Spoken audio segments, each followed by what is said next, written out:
Hey, yo, it's me, Pops Van Marmalade, and you're watching the Comics-Related Madness Network. Uh-huh. So come get some. CromCon. CromCon.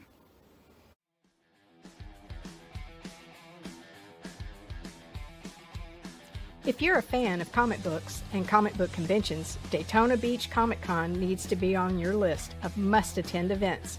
It's a show that actually focuses on comic books. Imagine that! This year's event is happening on Saturday, September the 6th, and Sunday, September the 7th. Silverline creators will be there, so we'll see you at the show. There's a new convention in town, and it's sure to be mega fun without the mega expense. Comics, toys, collectibles, pop culture. ShadowCon, Saturday, February 1st, 2025 in Orlando, Florida. Silverline creators will be there, so we'll see you at the show. If you find yourself in the Orlando area, and let's be honest, doesn't everyone come to Orlando for the House of Mouse? Head over to Coliseum of Comics to get your comic book fix. Be sure to check out their location on East Colonial Drive, where they carry a wide selection of independent comics, including Silverline books.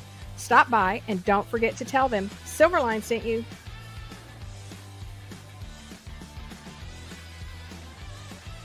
Hey, if you're an independent comic creator looking to get your comic printed, look no further than Kablam Digital Printing.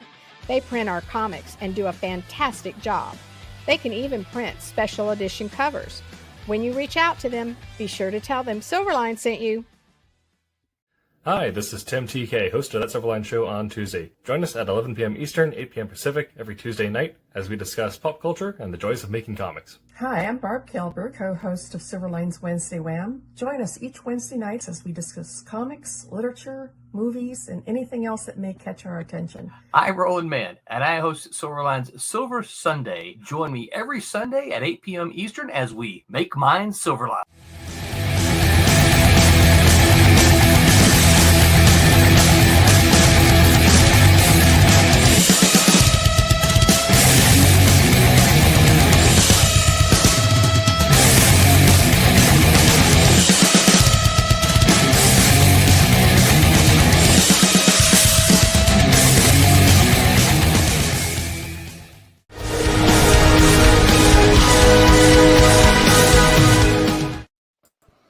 Hello, Internet, and welcome back to That Silverline Show on Tuesday. I'm your host, Tim TK, joined as always by Ron Fortier.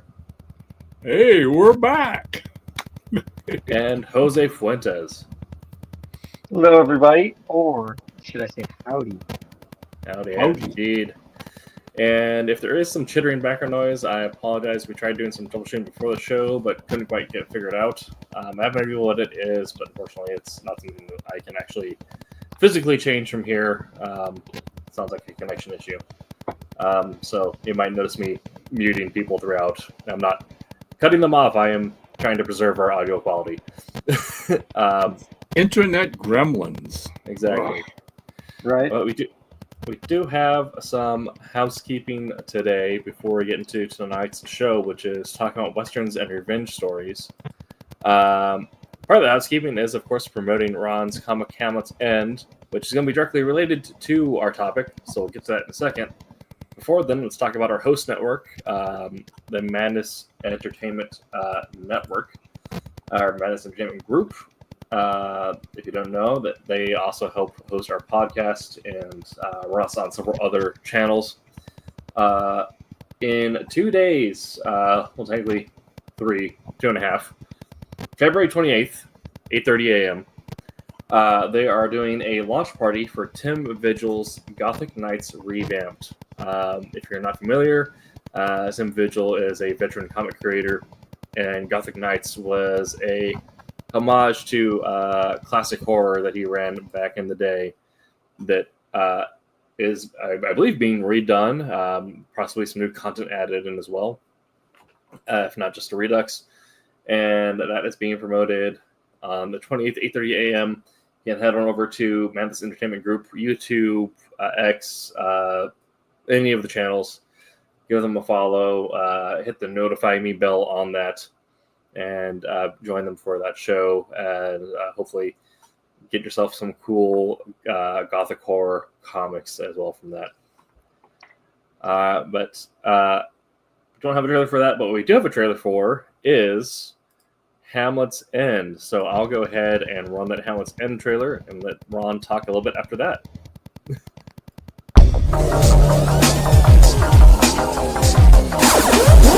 Docking complete.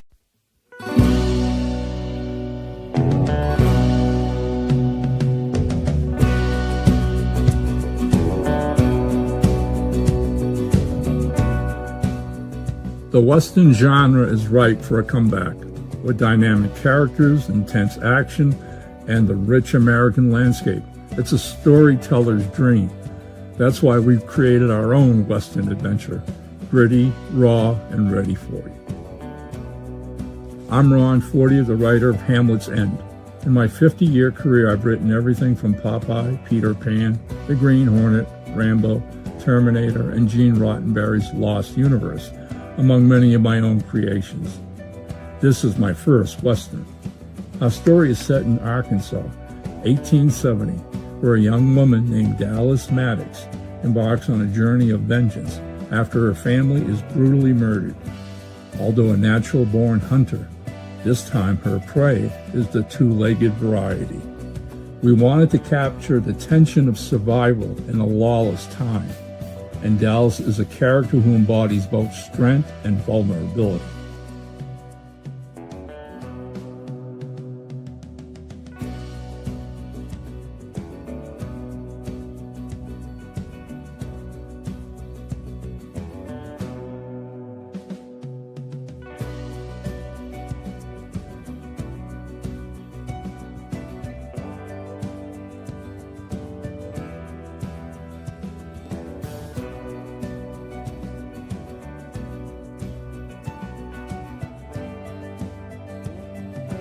This is more than just another Western.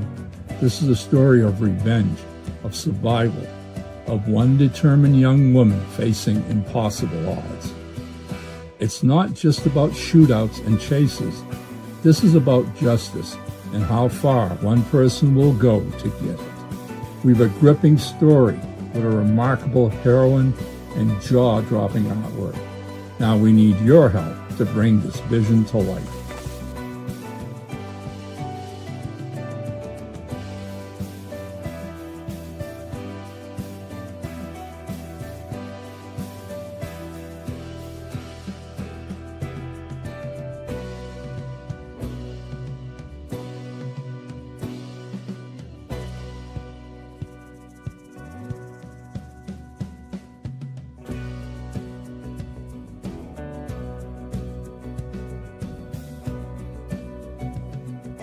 Vengeance rides on the horizon.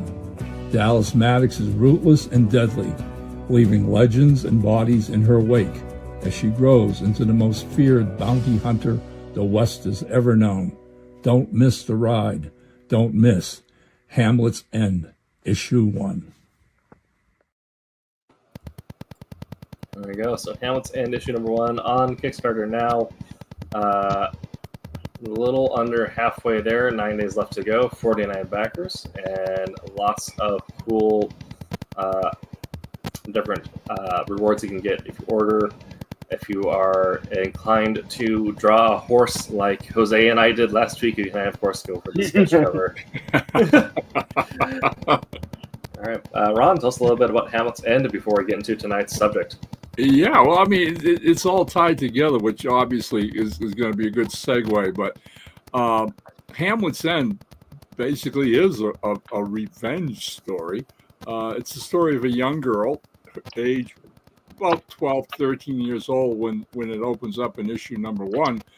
And while she's out hunting rabbits one day, a gang of outlaws rides into her farm where her mom and dad are and basically murder them, steal what little money they can find from the house, and ride off. Dallas, protagonist is named Dallas Maddox, makes it back to the ranch just in time to see the outlaws ride off, and i.e. identify them, see them, and their images, there's 5 of them seared into her brain. She comes home and basically buries her parents, puts whatever little belongings she has and wants to keep in the family wagon, and proceeds to ride into the nearest town. She goes to see the sheriff there and, tells him, hey, my parents have been killed by outlaws and I got a good look at them, and, what are you going to do about it? Well, the sheriff, basically hems and haws, but ultimately isn't going to do anything about it because he understands by her description who the gang is. And they're one of the deadliest raider bunches in the state. And he has no intentions of putting his own neck in the noose and going after them. He gives us some feeble excuse about the fact that they're probably out of his jurisdiction now. There's nothing he can do about it. And the best she can do is, go find some relatives to live with or whatever. All right. But Dallas doesn't accept that answer. She is burning inside with a rage for justice. And since she's not going to get it from the traditional means, the local sheriff, the law, in the town, in the county, she right there and then makes this, ridiculous pledge to herself that she is going to hunt down these killers and basically make them pay for what they did. And that's what kicks off the series. I mean, this is going to be a 5-issue miniseries. And by the end of issue number 1, other characters will come into play, which I'm not going to give away. I'm not going to, give total spoilers to what's available in the story. But it launches, the concept and the narrative so that we tell the story as is. She's going to go off and learn the things she has to learn to make her vow come true. When we get to issue number 2, which I've already scripted, she's 5 years older, 5-6 years older, and now is proficient with guns, rifles, tracking, etc., and has become a bona fide bounty hunter in the West and has a reputation. And her entire life is basically lived on finding out more and more about the outlaw gang she's been chasing for 6 years. And as we get into issue number 2, she starts to put some of the,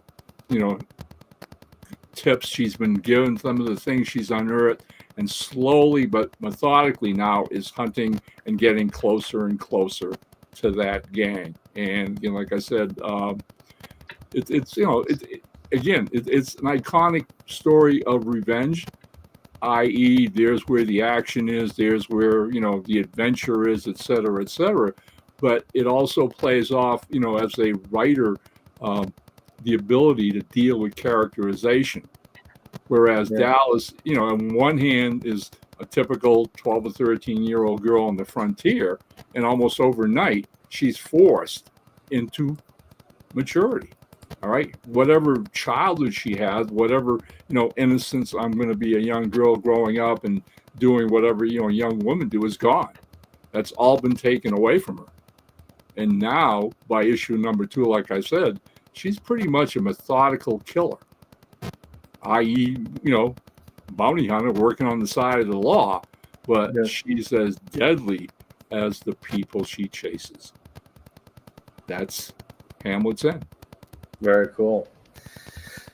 So, Kirsten, tonight's topic is revenge stories and how it ties into Westerns. And while not,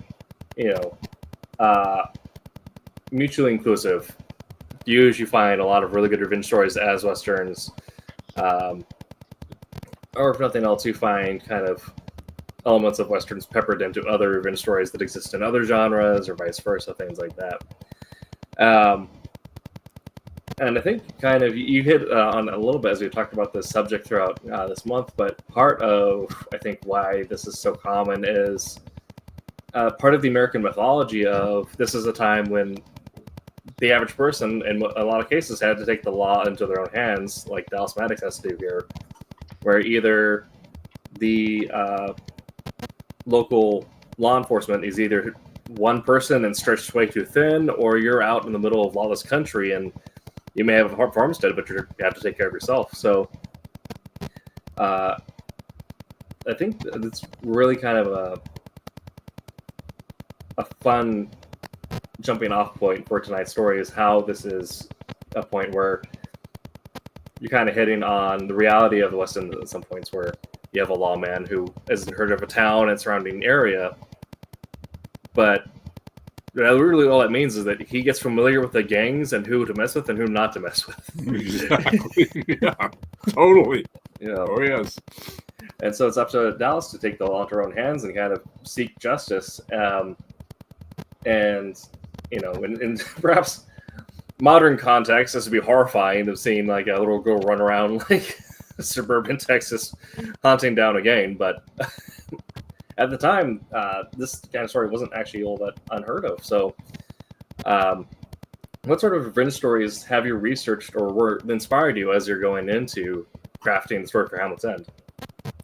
Well, I mean, basically, you know, the concept and the settings I've seen, you know, I've read Western comics growing up as a kid. All right. And we talked about this last week.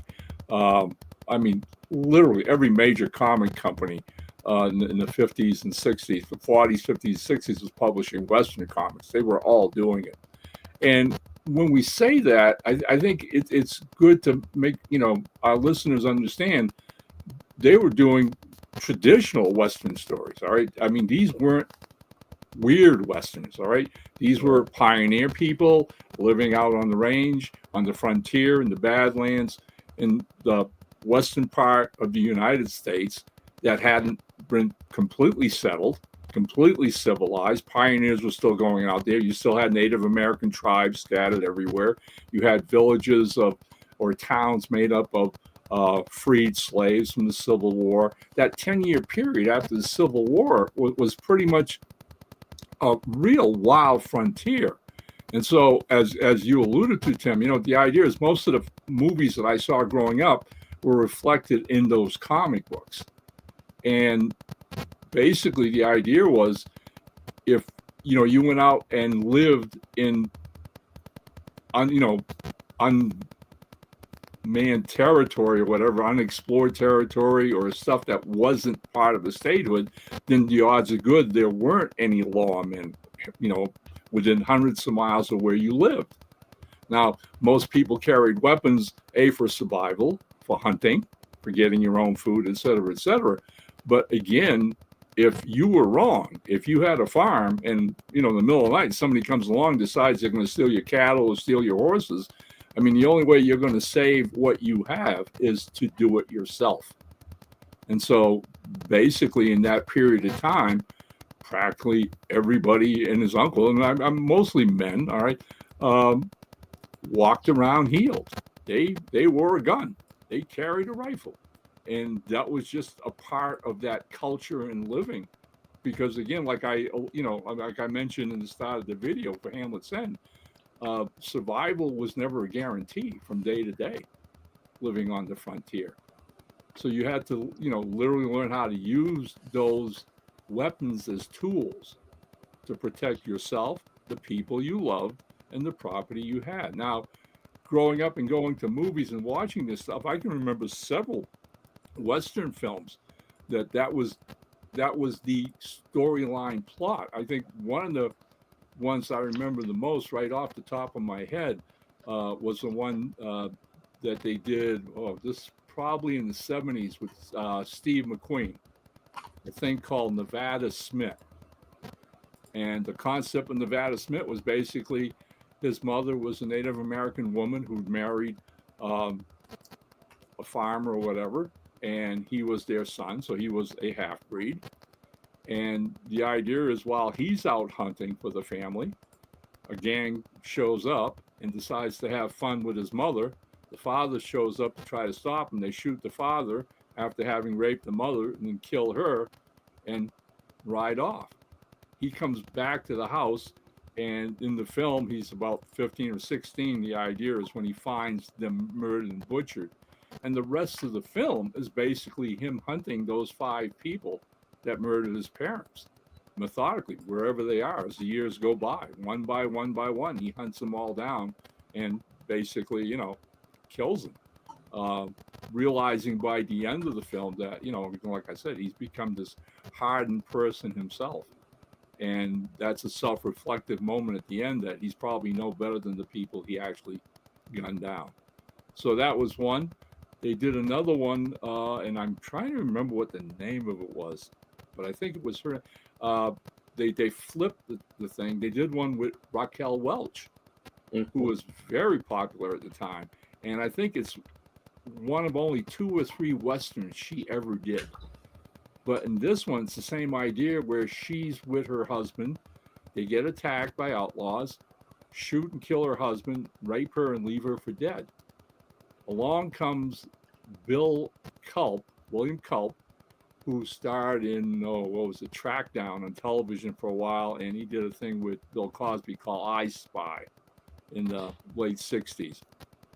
But in this thing, he's a gunfighter, and he finds her half dead, nurses her, brings her back to life, and it's going to take her back into town to, get help from local people in town. And she, intuits that he's a gunfighter and basically says, no, don't take me back to town. Teach me how to do what you do. And so the first half of the film is Culp teaching her how to be a gunfighter. And then the second half of the film is she finds the guys who killed her husband and gets her own vengeance. So it's a recurring theme in Westerns. And obviously that makes it's very easy for that to play itself out, only because we're talking about this concept of, you could have done this kind of thing in a civilization that wasn't completely structured. Right. If you take the vengeance team into our times, into modern times, then you're on thin ice, and you're dealing with things like Charles Bronson in Death Wish. Right. All right. Okay. His wife and daughter are killed at the start of the film, and he's going to go out and get vengeance. But unlike a Western, he just can't do it out in the open. He's going to do it very clandestinely and get the job done anyways. Yes. But Charles Bronson, I feel like if you also kind of like an archetype for a modern Western or a Western set of modern story, a lot of Charles Bronson movies, especially Death Wish, kind of hit that niche of if you wanted to, kind of change the era, because I feel like a lot of, you can hit a lot of the same themes and motifs in Western storytelling and what makes it such an impactful and great genre. And if you want to kind of match it up, you can look at some of those like more modern revenge stories and you see like there's so many of those good through lines. Yeah, well, I mean, I mentioned Bronson. The minute we're talking about this, all of a sudden this light bulb went on me, and I almost forgot. Bronson did a Western vengeance movie, right, where he played an Apache, Chado's Land, right, where a bunch of cowboys and whatever end up in his village or settlement or whatever, and rape his wife just for the fun of it and go riding off. And when he gets home and finds what they've done, he goes after them alone against 10, 15, cowboys and whatever, and methodically hunts them all down for what they did. Absolutely. I mean, kind of also then hitting on what makes a really good revenge story. We've kind of like this almost like genre agnostic, right? Looking at, and we can kind of do this backwards as well. Looking at great revenge stories that aren't necessarily Westerns, but stuff like, what really comes to mind is possibly because of the similarities to Hamlet's End, and also possibly True Grit, but the movie Leon the Professional. Okay, right. Yeah, similar idea. The daughter comes home, sees her parents have been murdered by a gang, but only instead of finding a lawman, finds an assassin who was living in her apartment complex. Yeah, but it's that same idea of you mentioned you spend a lot of time on the characterization and building up these strong, large life characters that you as the reader really want to follow and see what happens and how they develop, as well as how these relations and connections develop. And it also then lends itself to an element that is common in both revenge stories and Westerns, which is, well, depending, common but not biblical. But the idea of having a more limited cast, right, probably comes from the fact that in a Western you're probably doing like a lot of Badlands and stuff where for an entire issue you may only see the protagonist, the antagonist, and a horse. Pretty much. Oh, yes. And so that kind of forces you as the writer to take a step in and really focus on the characters. And revenge stories, because they're so personal to the protagonist, also allow for a lot of almost like interior mind space, interior storytelling, where you're expressing that character a lot.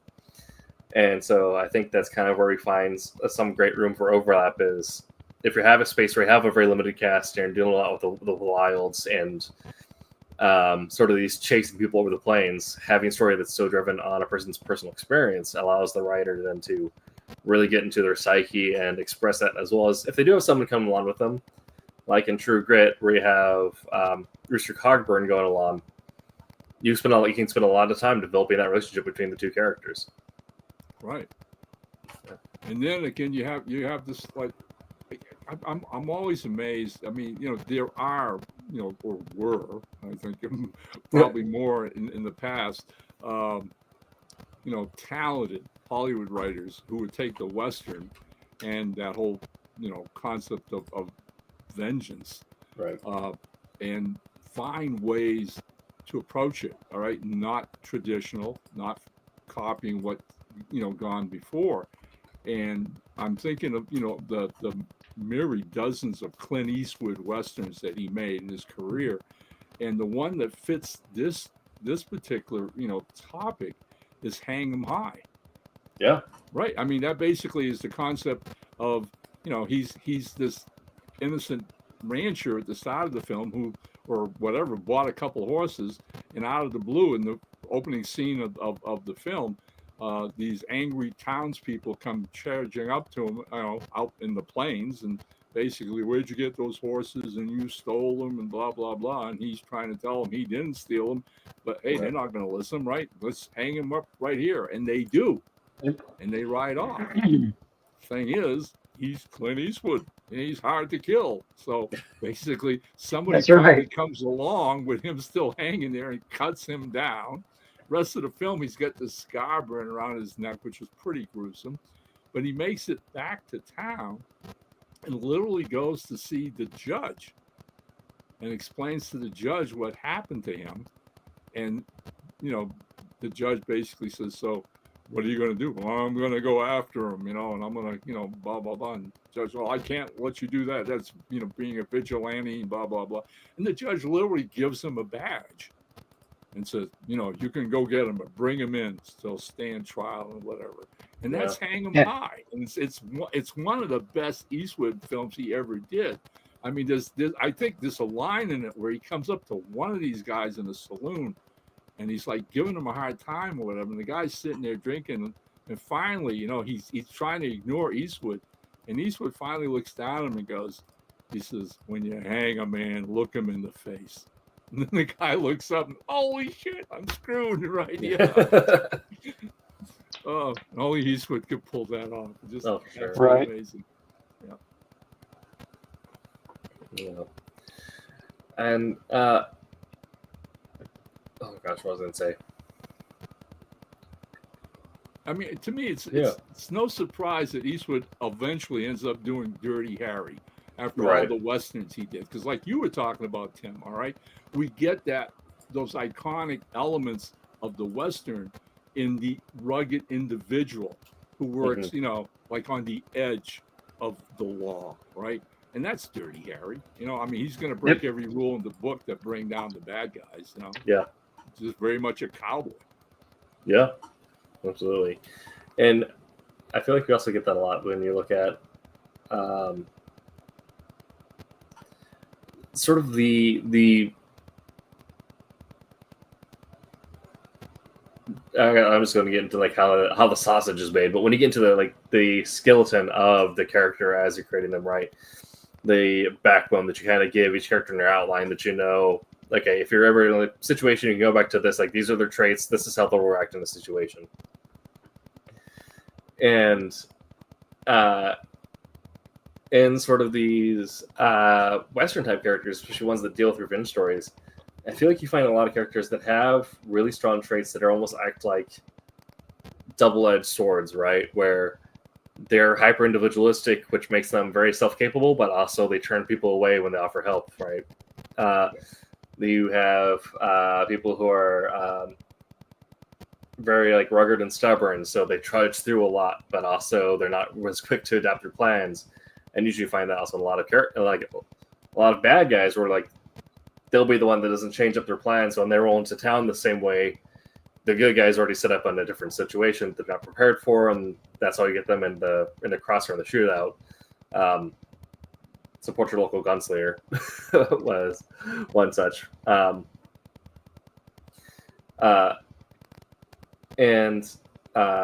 we're talking about like if people listening to this after or watching it live are wanting to go out and create a Western comic or create a revenge story, something that I would greatly encourage them to do is spend a lot of time not necessarily thinking about the shootouts or how we're going to like set these action sequences, and we will spend time I think next week talking about shootouts and how you craft a good fight scene, but use those as like icing on the cake. Spend a lot of time focusing on the meat and potatoes of your story, which is going to be the characters and building those really strong backbones, and then also in your mind playing with how they're going to mesh, like how it is your protagonists and supporting characters, where do they mesh and where do they clash, and then same with the antagonists, because you're going to find a lot of times that in a lot of these stories the antagonist and protagonist probably have a lot of like similarities. It's just that they're mirrors of each other, and one person decided to be a little selfish with theirs, while the other person decided to either seek justice or defend their town, right? Well, yeah, I mean, we talked about this, a couple of weeks ago. We were talking about Westerns in general, and if you study, the history of the West and some of the actual characters, all right, who lived at the time, you come to realize that a lot of them lived in that gray area that you're talking about, Tim, where for a period of time it was like, okay, well, you know what? I can't find a decent living anywhere, so I think I'll rustle a few cattle or whatever, all right, and make a few bucks. But then within 6 months or whatever, they ride into a different town and they're looking for, somebody to be a sheriff or a deputy. Well, what's the pay? I'll do that. And it was like this ambivalence, moral ambivalence of, okay, it's just a job, all right? So, a couple of years I'll be a lawman, and another couple of years I'll be one of the outlaws. Yeah. And they were okay with that. They were just fine with that. Unfortunately, a lot of them ended up being on the wrong side when they were caught. Yeah. And I mean, if anybody remembers, the miniseries, which I think is one of the greatest series, Western series ever brought to television, Lonesome Dove. Yep. When you follow Lonesome Dove, one of the characters is played by Robert Urich. And early on in the miniseries, he's a friend of the two Texas Rangers. And you come to find out that at one time he was a Ranger himself. And that's how they got to know him. And he was a friend. And so the series travels over a period of months. Well, by the time you get to the second half of the series, he basically left the center stage. You didn't know where he went to. And ultimately, they run across him when they catch these two guys stealing horses, and York is with them. And now they've caught him stealing horses. And they have no other recourse. And again, here we go, the code of the West or whatever, all right, that they're going to hang those two guys and their friend with them. Because they can't morally hang the two guys without hanging York. So there's this point where he's on the horseback with the noose around his neck and telling his former buddies that, hey, bad luck. I was at the wrong place at the wrong time. There we go. And boom. And that's it. And his character. All right. So again, these are elements. Again, if we're talking to, writers out there who are like giving some thought to writing a Western revenge series, graphic novel or whatever, one of my suggestions would be, in developing your characters, And again, this idea of, understand that gray area.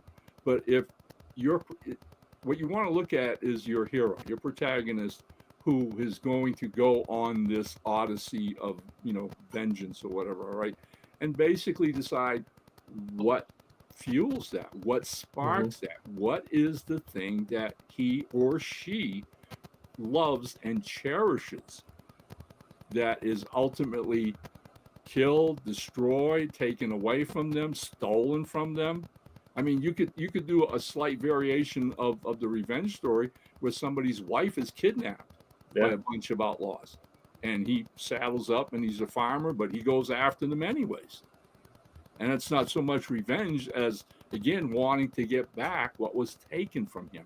And that's pretty much what spurs most vengeance stories. Something precious is taken away from the protagonist. Yeah. And that's what kicks off the story. Yeah. And it can also be something as, and it was a very common thing to have taken from you, is to have some semblance of order, that you have your life set up in a certain way, and that gets ripped away at some point. This isn't necessarily a revenge story, but kind of as you're talking about, and I mentioned earlier, it's a local gunslinger. That was a character who is a kind of reluctant hero, where he was, for the most part, an outlaw, but when a town needed a sheriff, they're like, hey, you're the most capable gunfighter in town. There you go. But I kind of think about, I was going back to like Hell on Wheels kind of being an atypical story where Anson's Mount character was kind of thrown into an unfamiliar situation where his understanding of the way life was kind of thrown out the window well before the story was started, where he was in the South, so he fought for the Confederacy, despite the fact that he wasn't a slave owner and wasn't part of any of those families, and wasn't sold on the whole idea. He was just a fighting age down there. And so then he ends up now in the North when the railroads are reconstructed, and so he kind of gets his life thrown sort of in the wind one way when the war starts. The war ends and he's thrown out the other way. And now he is trying to fight and put together some semblance of control over his life, working for the railroad company, taking on jobs that he doesn't necessarily want to do or is eager to do, but is put in a situation where now he's also sympathetic to when you have these side character stories for people who do need a more straightforward revenge. Need a revenge? Have a more straightforward revenge story happening as a B plot for the episode, where he's like, hey, I understand what it's like to have something taken away from you. Like, I don't know what my life is like right now. So he finds himself in a position where he's, because he's been in this position of having something stripped away from him, where now he as a character makes a lot more sense jumping into these other stories or these other points, intervening on other people's behalf and carrying out kind of the action role in these revenge stories.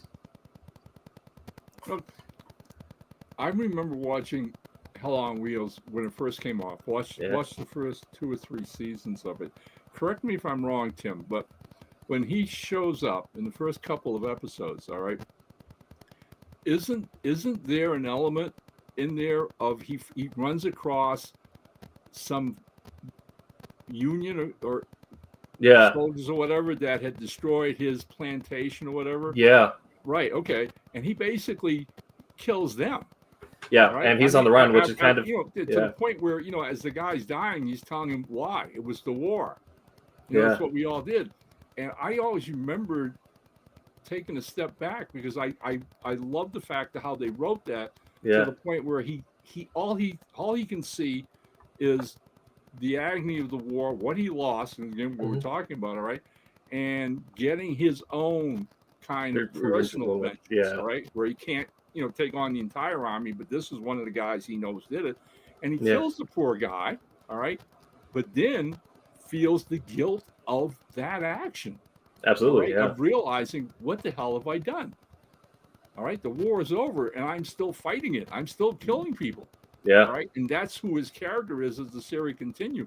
And it was like you said, it makes him way more complicated and complex and fascinating to see how he reacts to all the other people in this huge, manifest destiny of moving westward.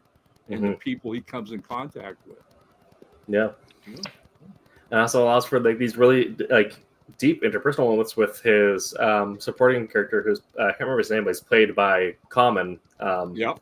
Who's a freed slave, and they have this whole dynamic of our past lives are like we're directly antagonistic to each other, but we're working together now, and we have to figure out what our level of like professional respect is. Yep. Yeah. Yep. Yeah. I actually liked Common's character in that show. I thought he was a great character, like a great ground. You know what I mean? Yeah, there's a few episodes where like he kind of went off and did his own thing, but I thought he was like just a really great lightning rod. You know, a good ground point for Anson's character to like kind of recenter and then go and do other stuff. You know? Absolutely. I think. Go ahead. So I wanted to ask Jose. So I mean, talking about this, what other westerns did you enjoy and remember as classics? Oh, I'm a huge fan of the Magnificent Seven. I mentioned last week that my dad is just his favorite like all-time movie was The Wild Bunch, and so I'm actually not surprised at all when because I didn't know that about my dad until after him and I took him, my son, and my father-in-law and my dad, and just for a guy's day, we went to go watch the newer Magnificent Seven with Denzel Washington and Chris Pratt. Yeah. Took them all to go see that because I know both my father-in-law and my dad like westerns, and then my son had never seen the original ones, so you know what I mean. Taking him to go see that one, and then we'll go back and watch the other ones later. But like we have an opportunity to for you to be able to see this at the theater, and so like we're gonna take advantage of that. But yeah, I'm a huge fan of Magnificent Seven, Yul Brynner, and those. I don't know, the idea of like gathering a group of fighters to come help, and then I mean, not to ruin it for everybody, but that movie's like 40 something years old or something and more. So just so you know, most of them die. But like to see like there's a little bit of interaction and whatnot, and you know what I mean, and then just straight up onslaught. You know what I mean? Like fight small group of people fighting against overwhelming odds. It's well, yeah, and it plays off. It ironically plays off almost like paring away this whole concept of vengeance or revenge or whatever. All right, because again, this time you have this idea of this small Mexican village, all right, who is basically robbed every year. This outlaw gang of banditos come in and steal their harvest. They work all year long, grow all these vegetables and blah blah blah, and make a living, and in come the banditos and steal everything they have. They can't fight to get it back. So what they're going to do is hire somebody else to get theirs back. It's like a revenge by hire. We'll hire gunfighters. All right. The joy of the Magnificent Seven in both the original with Yul Brynner and Steve McQueen and them, and the one done with Denzel Washington, whatever is, then you get this ability to look at these characters who are for the most part bad guys, outlaws, right? And most of them, all right, in their shady past or whatever, all right, who get called on this mission, all right, that eventually they're fighting for something which has not been a part of their lives. All right, they don't have anything they own. They don't have any self-worth. They have no stock in it, right? Right. They have no self-worth. They're nothing but drifters, and suddenly they're put into this campaign of becoming heroes for this small little Mexican village. All right, and that nobility eventually strikes them as being something worth giving their lives for. It's a real flip, but there's a connection there that what we're talking about here, and it happens in a Western, which I find ironic, as all of us probably know, and most people do as well too. All right, this was a ripoff of a Japanese film. Yep. Right, The Seven Samurai. The samurai. Yep. Right, right. Every culture has this idea of wandering, you know, Mhm. warriors, all right, of gunfighters or samurais, all right, who are looking for a reason to be, for a reason um, that they're here in this world, and something noble and that they can actually fight for. Yeah, I mean that's kind of like, in America we have our cowboys. Japan, it's the samurai, specifically the Ronin, the masterless samurai who travel usually because their master's been killed or their family's been killed, and their master releases them to go out and seek their honor. In Germany and as a group, you had the Landsknecht, and to a point also you had uh, somewhat idealized as well, but the idea of pirates, privateers, and buccaneers, right? The fact that there were pirates out there causing havoc. So you'd have the privateer, the person who would come up, buy their commission, buy their boat, and go out and hunt the pirate to destroy their town. And if you ever want to write a story, historically set, all these things kind of happened roughly at the same time, late 1800s. So if you want to have a samurai from the Meiji Reformation, a cowboy, a Landsknecht, and a member from the last ages of the Bronze Age of Spanish piracy, that's all the same 10-year span. You can throw them together. Right. Oh, yeah. There you go. Yeah. I think there's also something so interesting about how we kind of talked about how almost why these stories can be so appealing is that there's almost an alien nature to them. The idea that now that you're not going to see someone grab a 6-shooter and leave their house to go find someone who stole their cattle, right? Nope. I mean, but that person's in the other room. So you might hear about that person's probably going to be arrested and on the 5 o'clock news. But in theory, this wasn't all that long ago in the grand scheme of things where these stories were happening.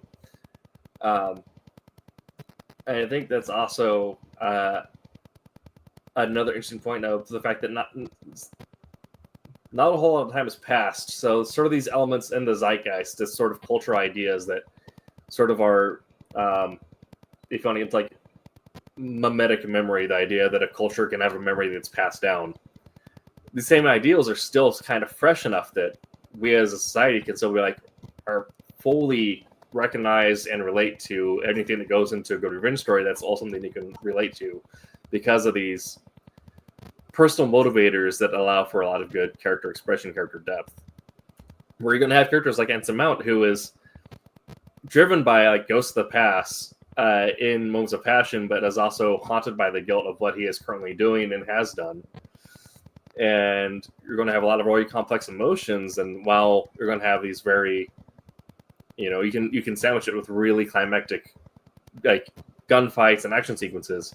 I feel like these revenge stories really kind of live and breathe in these personal moments where characters are reflecting on something or expressing something. Yep, agreed, totally.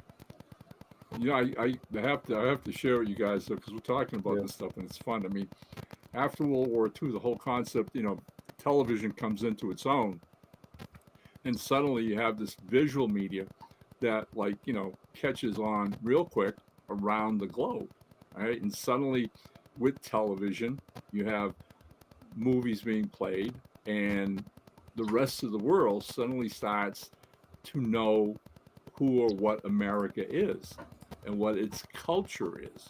Well, oddly enough, I mean, by the time you get to the 50s, the majority of television shows on television, again, we talked about this last week, is basically Westerns or a few, lawyer shows or cop shows, but Westerns just predominate American television, all right? Okay, so this whole idea of Americans being cowboys plays itself on a lot of foreign cultures. And I can remember when I was in Vietnam, right?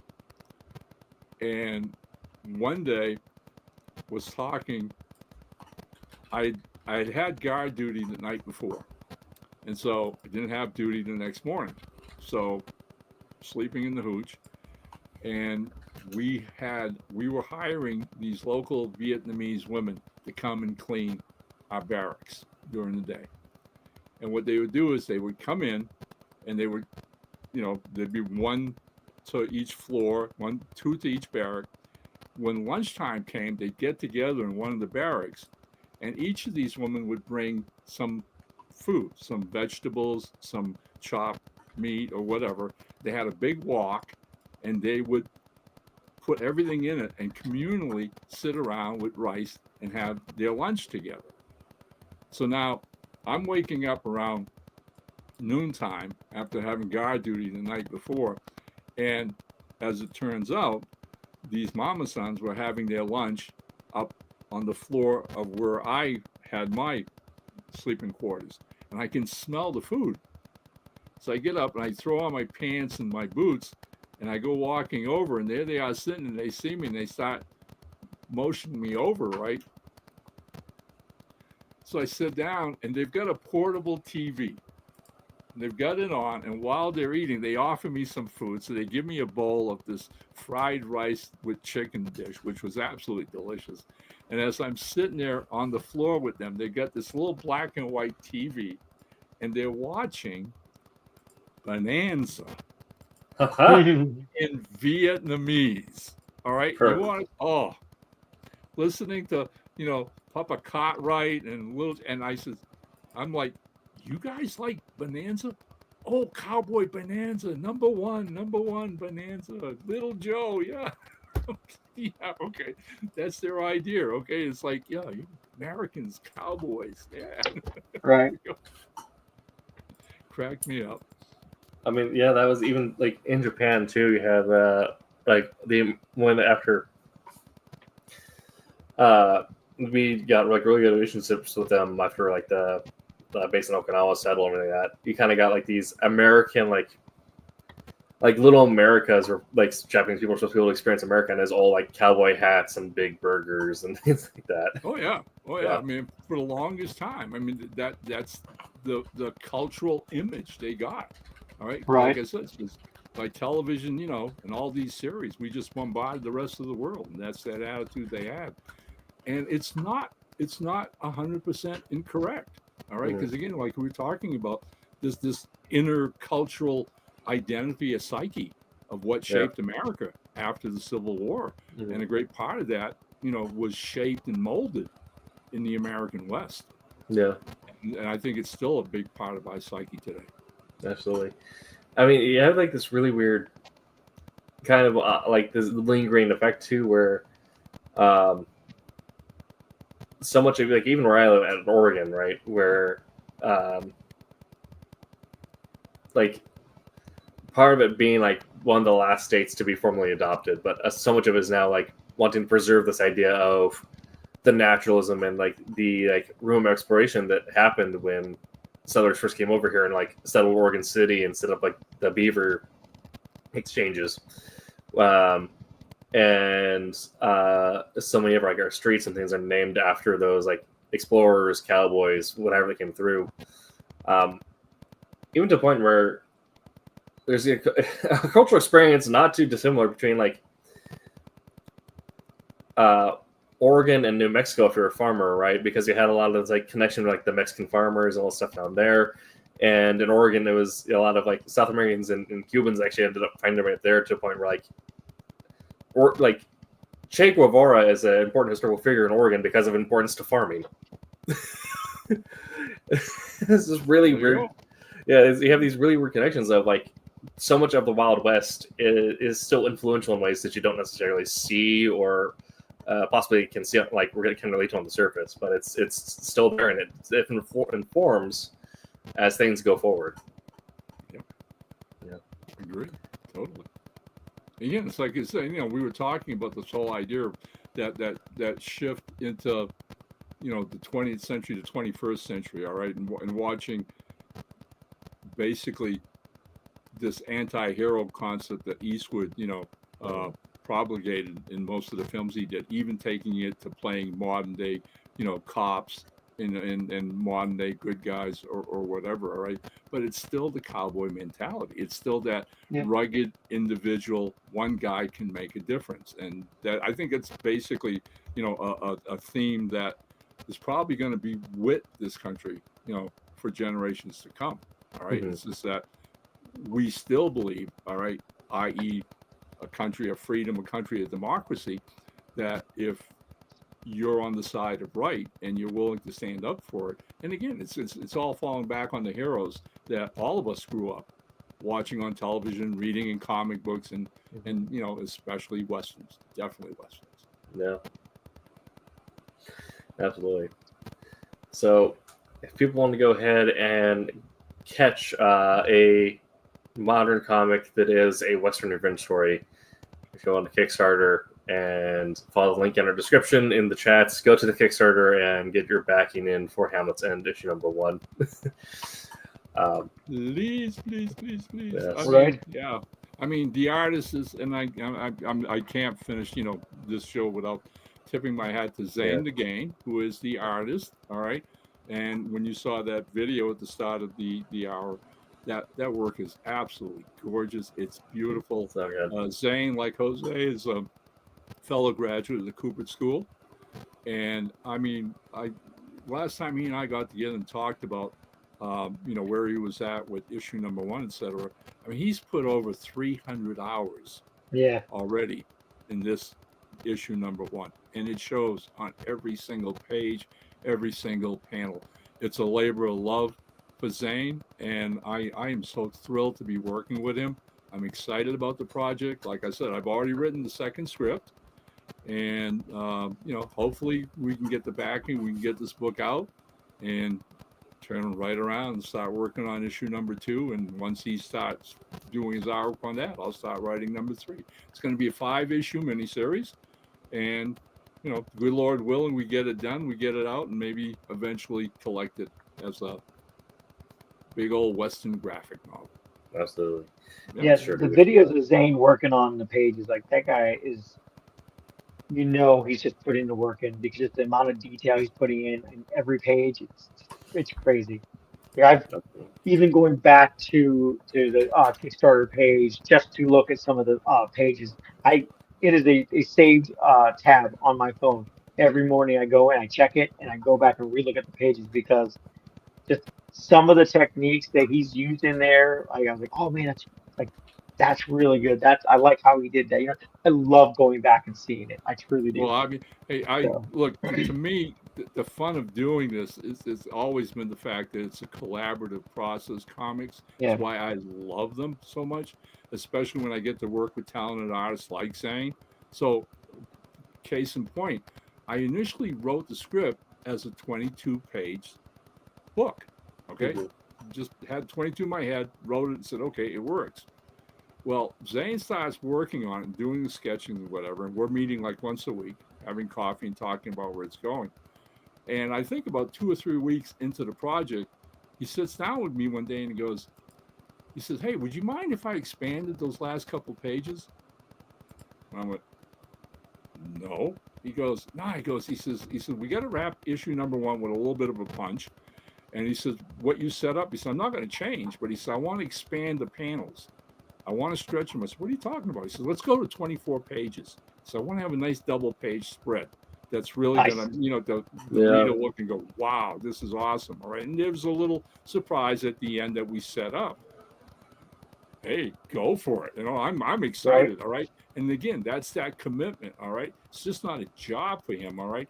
He's putting everything that he's learned into this project and making it better with every page he does. Absolutely. Yeah, like I said, it shows. Like his work is great. Yeah. As a comic book writer, you can't ask for any more from a partner. Right. Yeah. Yeah, it's one of the things that I can't wait to get my copy and page through it. All right. And also, we have to thank our parent network. I don't know, parent or partner network, because we think we also don't. Networking is weird. We're on multiple different networks, but also our partner network, the Madness Entertainment Group. I put it at the top of the show as well. Tim Vigil is doing Gothic Knights revamped the 28th in the morning. So head on over to Madness Entertainment Group on their YouTube page. If you're already watching there, great. Just click on the little button below you and hit the notify me button on that live stream for the Tim Vigil launch party. Tim Vigil, of course, a veteran of the game as well. Worked on things like Transformers and all of that good stuff. Yep. There you So, yeah, interesting bit of trivia. I've actually colored in a cover Tim Mitchell did. He did a cover for my friend Nick's small press company, Pickle Press, Nice. and I got to color it in. Yeah, it's awesome. That's Yeah, it's pretty dope. fun. Cool. All right. Very cool. Well, thank you all for watching. We'll see you all next week. And I believe our topic is shootouts, but let me confirm that. Pull up our stream schedule. Boop, boop, boop. Yes, next week our topic is the perfect shootout. The perfect shootout. So we'll be talking about specifically how you choreograph and block action sequences as they relate to westerns, and of course there's going to be stuff in there that relates to any sort of action comic that has guns as well. And thanks for chatting, Ryan, as well. Another great show host. Yeah, I've actually been on his show too. I have as well. So yeah, we'll be talking about the perfect shootout next week. And make sure to check out Wednesday Night and Silver Sunday on their respective days, 8 p.m. Eastern Time. We hope you all have a great week. And until next time, Make mine Silverline. Silverline. Hi, I'm Greg Horn. Make mine Silverline.